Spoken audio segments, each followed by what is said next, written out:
एक आम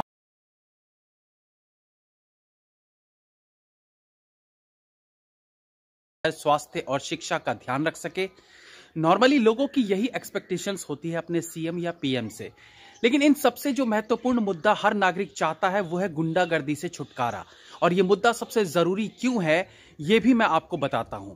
worst case लेकर चले कि आपके पास इलाज के लिए बहुत अच्छा अस्पताल नहीं है तो आप दूसरे राज्य जाएंगे या अपने ही राज्य के मीडियम हॉस्पिटल्स में अपने पेशेंट को भर्ती कराएंगे और पेशेंट बहुत ज्यादा क्रिटिकल ना हुआ तो ऑफ कोर्स बच जाएगा।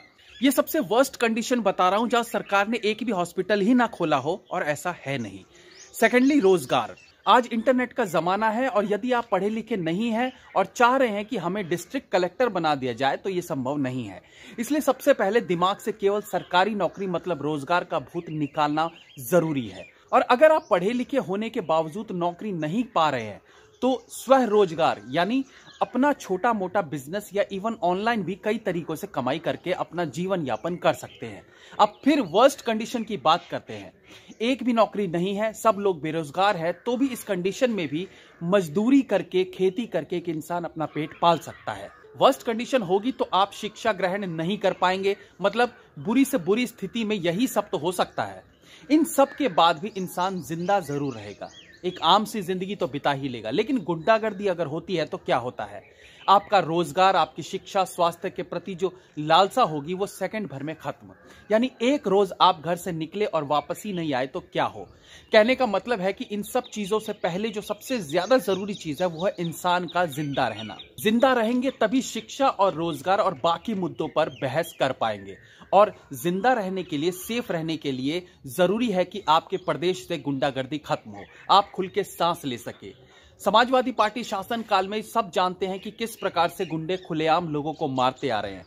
कानून व्यवस्था नाम की कोई चीज नहीं थी।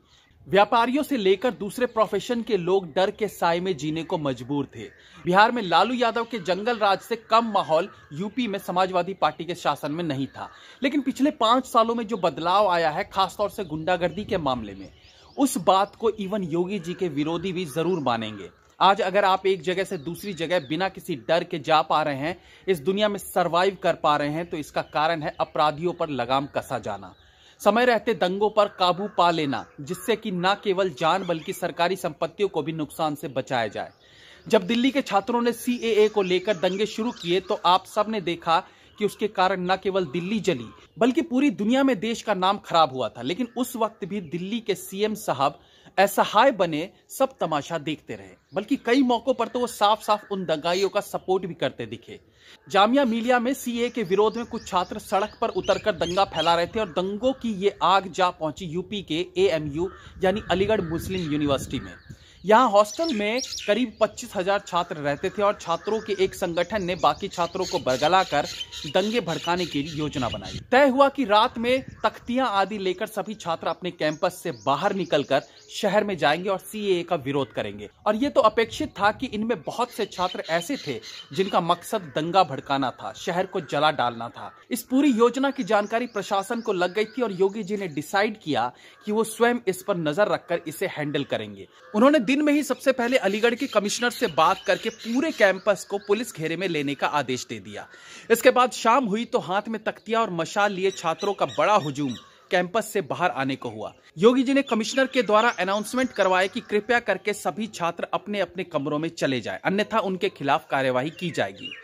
अब क्योंकि सारे छात्र दंगाई नहीं थे तो जो लोग किसी के बरगलाने पर इस आंदोलन में शामिल हो रहे थे उन्हें समझाया गया और वो समझ भी गए और अपने कमरों में लौट आए। लेकिन जो उपद्रवी छात्र थे जिनका मकसद आंदोलन नहीं दंगा करना था, उन्हें पुलिस के आदेश के बाद, उन्हें पुलिस द्वारा समझाने के बाद भी वो नहीं माने और नारों के साथ कैंपस से निकलने की कोशिश करने लगे।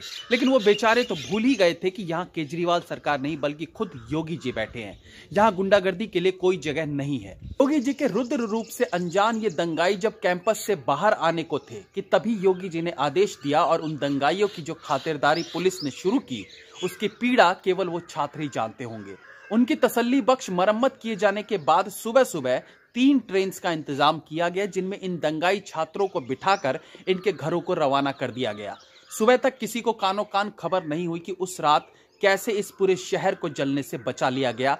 उस रात योगी जी के विवेक और तुरंत लिए एक्शन के कारण अलीगढ़ शहर ही नहीं, उत्तर प्रदेश भी जलने से बच गया। क्योंकि एक दंगा जब भड़कता है तो वो धीरे धीरे फैलना शुरू होता है और एक शहर या प्रांत ही नहीं, देश भर में उसे फैलते देर नहीं लगती।